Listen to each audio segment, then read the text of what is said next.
Hi everyone and welcome back to my top 500 games. We are currently at number 117, which is Crash Bandicoot The Wrath of Cortex, and this is the fourth game in the Crash Bandicoot series. This is when it moved on to the next generation of consoles, so there was a version on the PS2 and I believe there was also a version of this on the GameCube and original Xbox, unlike the original three games which were PlayStation exclusive, but I think it was moved on to a different company at this point and that would explain why. However, this game in particular I feel gets a lot of hate and I don't really think it deserves that hate. I think that it's a pretty good game. Like, it does follow on the conventions from the previous Crash game. You have the warp room and each level you have a crystal to collect, and you can also get the gems, and there's the colour gems and the relics, and the levels themselves seem perfectly fine to me. I don't really see much to complain about here. I think the things that people do complain about the most are the loading times, which I agree, the loading times do go on for a bit too long, but saying that, I've never really taken too much issue with these loading times, just in general I suppose. But also, they were a bit less creative with the bosses this time around, because instead of having a different boss at the end of each warp room, what you instead have is Crunch, who is this other Bandicoot, and you have the four elemental masks. The masks of Earth, Wind, Water and Fire, and they will assist Crunch in defeating you in each of the boss fights. So yeah, I suppose you could say it's less creative because of that, but I didn't have a problem with the boss fight. There is one boss fight where I believe it is the Wind one, where you have to shoot his hand as he's shooting out this attack, lightning or wind or something at you. And my brother struggled with this because he didn't know how you were meant to damage him, and to be honest, I was the same. For a while I didn't know how to damage him, but I eventually figured it out and I did complete this game eventually. I don't believe I got all of the gems and all that, but I still had a lot of fun with this game, and it still had that Crash Bandicoot feel that the series eventually steered away from. The same rules apply to the previous couple of Crash Bandicoot games, where you have to smash all the boxes to get the gem for the level, and you have to sometimes fulfill strange requirements to get the different coloured gems, and you sometimes get these hidden gems around as well. There are TNT boxes and Nitro boxes, all of the generic Crash Bandicoot things. I felt the physics of the game was fine. I don't know what all the complaints are about, really. I tell you what I did like though, because I know that people also do like to complain about different types of level design and that they don't fit or whatever, but I will say that the levels where you are rolling around in this ball contraption thing, I felt that was very good. I actually really liked those levels, and I really liked how they incorporated that into the first boss as well. Number 116 is Theme Park World, and I do have a couple of stories to tell you about this game. I believe this was one of my early PS2 games, and I actually first saw this game before I got my PS2, because do you remember when I was talking about iToy Play, the original iToy Play, and I said there was a shop with a demonstration of iToy Play playing, and you could play about with it? And this was, of course, in the early 2000s. It may have been like 2002, 2001, around that time. I believe it would have been 2001 because I don't think I had a PS2 at this time, but there was one other time where we went to that same place and they had a PS2 on display and there was Theme Park World, and I didn't really understand the game. I knew the concept behind the game was that you could create a theme park, and my friend Matthew had previously introduced to me Theme Hospital on the PS1, which I didn't get to play, and so I kind of understood the premise behind it, and I knew it was in that same sort of series, but I didn't know how to control it or anything, but I did get interested. And then when I did get my PS2, I did eventually get this game. This was one of those PS2 games that had the purple back of the disc. I think that meant it was a CD as opposed to a DVD, I'm not sure. And the game would make quite a lot of noise when it was in my PS2, I remember that as well. But I still had quite a bit of fun with this game. And I remember the first time I got it being really excited to be able to create a theme park, and just the idea behind setting up paths, setting up different places to put the queues and different food stands and all that sort of stuff, and just the ability to edit each individual thing, such as the amount of salt that was used on the food. I don't remember how much significance there was in that. And I also remember how you could build a roller coaster, and you could set it up so that it went round in a particular way and you could put loops in a particular way. I remember my brother once made a level where there was just like 5 loops on the roller coaster in a row. But the funny thing is that despite being able to set up the roller coaster whichever way you want, you have no control over where the conveyor belts go, which is quite funny because sometimes you can be hit with a conveyor belt whilst in the middle of going around a loop, and it sounds stupid and it's stupid, and that's what was funny about it. But also, one thing that I think every person would know about this game, anyone who's played it, is that little character that pops up in the bottom right corner. He's like a weird ant creature thing. He is the hardest thing to please ever, because no matter what you do, every few seconds he's going to pop up and complain about something that you're not doing perfectly right. Your entertainers could do a bit better if you set the patrol areas. One of your rides is broke down. Get a mechanic on the job as soon as you can. You know, he would just complain all the time about every little thing, and you couldn't go to fix the thing that he was talking about, because by the time you did that, he would complain about 2 other things. So just forget what he says. He has nothing to do with anything, and just have fun building a theme park and trying to accumulate as much money as you can. And of course there's different goals and stuff to accomplish, which will net you with golden tickets. And little ant thing will be pleased whenever you get a golden ticket. He'll actually congratulate you for once. And by doing this, you can unlock different levels based on different themes. So, for example, the first one is the Stone Age themed level. But you unlock ones such as a garden themed level where you have all these different flowers, and you can eventually unlock spooky theme parks or space themed theme parks. And I was able to get to the point where I could just set it up and then just leave the game and come back and watch all the money come in. But it was just a lot of fun to see all of the different things add up over time and see everything all come together. It really was a lot of fun, and I didn't manage to get past the first bunch of levels, but I have a story to tell about this game that is my biggest memory to do with this game, because there was one time where my friend JP was over, and I think I've mentioned JP before. I don't remember exactly when, but yeah, he was over. He was actually a friend of mine from the childcare centre that I went to, and one of the mechanics in this game that you can hire is called Bob, and we basically made a joke about Bob, and we created a character out of him, and we were basically saying that, you know, Bob, he's run down, he's out of luck all the time, and no one likes him, he's always down on his luck.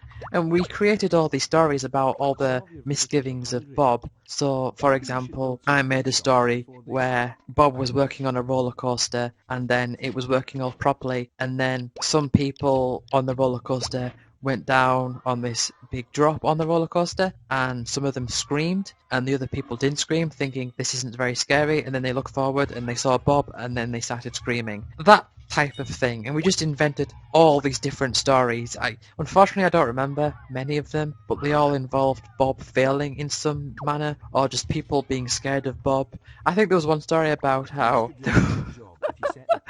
there was a haunted house, and there was like all these skeletons popped out, and everyone was like, "This isn't scary." And then like at the end, Bob was fixing on like part of the attraction, and they all screamed. And then as they left, they were all like shaking. And then people were saying, "Oh, that must be really scary then." And it turned out it was just because Bob was there all along. And we actually went to a online forum called Game Talk, which I actually got into around the early 2000s when I first got the internet. And there was a forum called the Pointless Forum, and we started telling these stories of Bob, and then other people on this forum started chipping in with their own stories of. I remember someone chipped in with a story about how when Bob started school he got detention because his zip was undone or something. Everyone else was given help to do theirs, but he was just sent to detention. You know, all these just different stories. It was so funny, and that is what I really, really enjoyed in terms of my memories about this game in particular.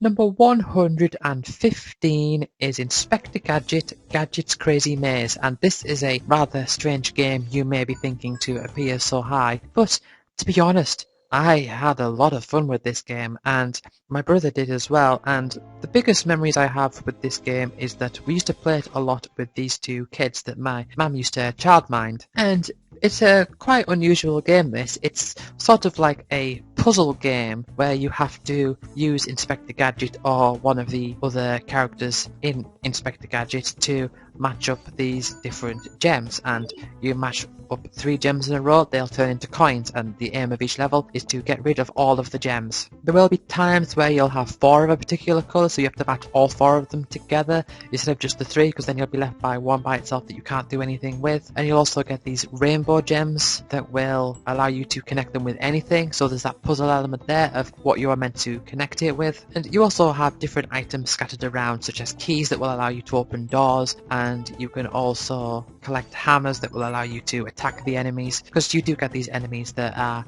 like walking around, and you get different tiers of enemies as well, so you get enemies that can run. And so you do go through this series of levels in a rather linear fashion, and they do get progressively harder as you go. But I think that there was enough depth to this game, stemming from such a simple concept, that I really had a lot of fun with this game. And what's rather interesting as well is that the co-op element of this game, something that I usually hate in games. I don't like playing multiplayer with other people, but I really enjoyed it in this particular game because I really like that element of coordination, and I really like that whole thing of trying to work things out together. So you'd have some very simple moments in the co-op where you'd have one character step on a switch while the other character can then walk through a door and then solve whatever puzzles are on that end. And you've also got to do things like block off traps and all that lot. You can also get these floor panels where, depending on what it says on the floor panel, enemies can't cross it, or maybe you can't cross it but enemies can. And so I remember specifically there was one level in this sort of haunted house world where there's a wide variety of these different panels where either only you can cross it or only your enemies can cross it. And so everything had a really nice puzzle element to it, and I really just have to say that I just really enjoyed this game at the time when I played it. I know for a fact that I did play this game in 2002 because I know that this is when my mum was childminding these particular kids. So I would have been, I guess, 13 at the time, because it was around summertime, around that time of 2002. But I feel like this is one of those games that no one's ever really heard of, and I've never seen anyone mention it. But I feel, despite being a licensed game based on a particular franchise outside of games, which is usually a bad sign, this one was just a nice game. It was just a nice puzzle action game. And it was one of those rare instances where I really did enjoy the multiplayer. And also one thing that really stood out to me about this game, and also stood out to my brother as well, is that in the language select at the start of the game, the default language is French, which is very unusual, so I'm led to believe that this game was mostly marketed in France.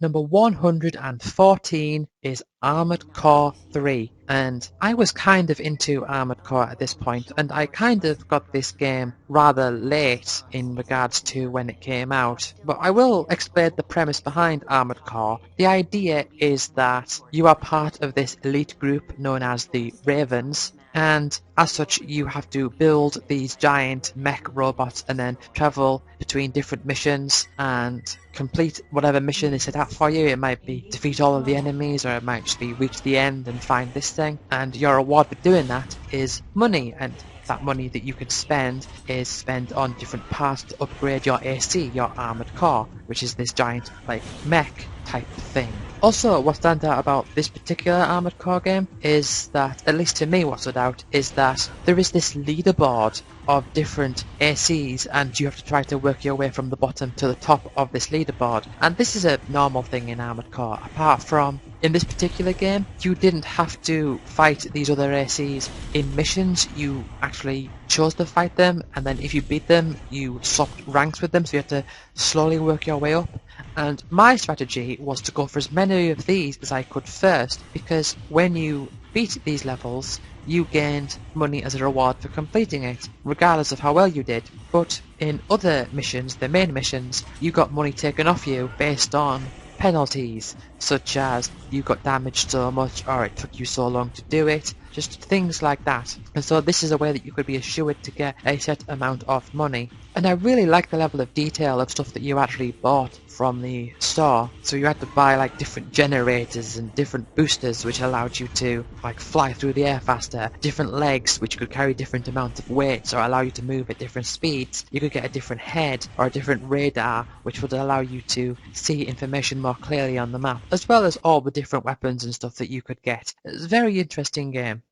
At number 113 we have Final Fantasy IV The After Years, and this is the sequel to Final Fantasy IV. And originally this game came out on mobile phones in Japan, but eventually came out on WiiWare outside of Japan, and it also got released as part of the Final Fantasy IV Complete Edition that came out on the PSP. Now, I want to preface this by saying that I played the Wii version and I only played the first chapter, so whilst I did enjoy this game quite a bit and I did enjoy the mechanics, I just want to say straight up now that I strongly believe that if I had played more I would have a more accurate view of this game. However, I felt like I played enough of it in order to be able to really draw some conclusions about how much I like this game, and just the way that this game was monetized is something that I wasn't necessarily into. The way that it worked on the Wii was that you bought the first chapter and that was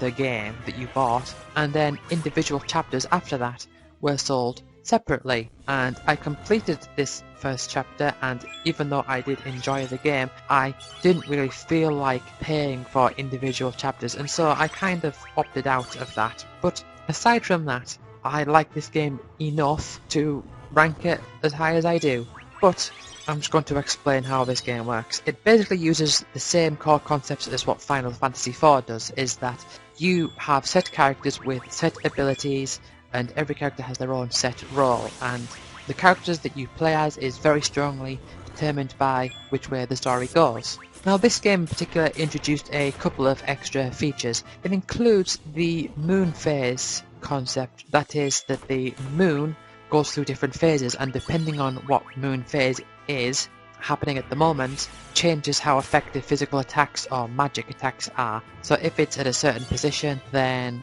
magic attacks will be stronger and physical attacks will be weaker, or it might be the other way around. And the way that you change this cycle is by sleeping, so that might be resting it in or using a tent. And another thing that this game introduces is these different bonds or bands, I forget what they call them, but where you can use an ability based off characters that are in your party that share a sort of relationship with each other. So one character and another character have this connection, so they can use this special attack when together. A very simple example is at the beginning of the game you get the characters of Biggs and Wedge, and if you know Final Fantasy background you know that they are common themes for extra characters and they have their own special attack that they can use together.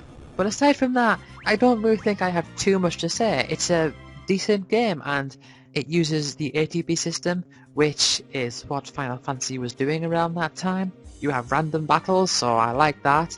You have leveling up, you have different abilities and different strategies, and so I do really like that. I have seen videos of people later on in the game on the PSP version, and it does look exactly what I would expect from a Final Fantasy game. But even just based on my experience, because you have to remember is that this game was released as it is to me, the way that it was. Everything after the first chaptery part was basically treated as if it was DLC, and so it's really because of that messed up monetization system, or at least I think it's messed up to a degree, as to why I didn't really play too much more of this game. But even still, that's that. I have to go off what I'm aware of and my own experiences and what I feel confident in saying, and that's how I feel. So, thank you all for listening and watching and just generally being lovely people. I will see you next time where we'll be at number 112. Very nice. So, I'll see you then. Goodbye.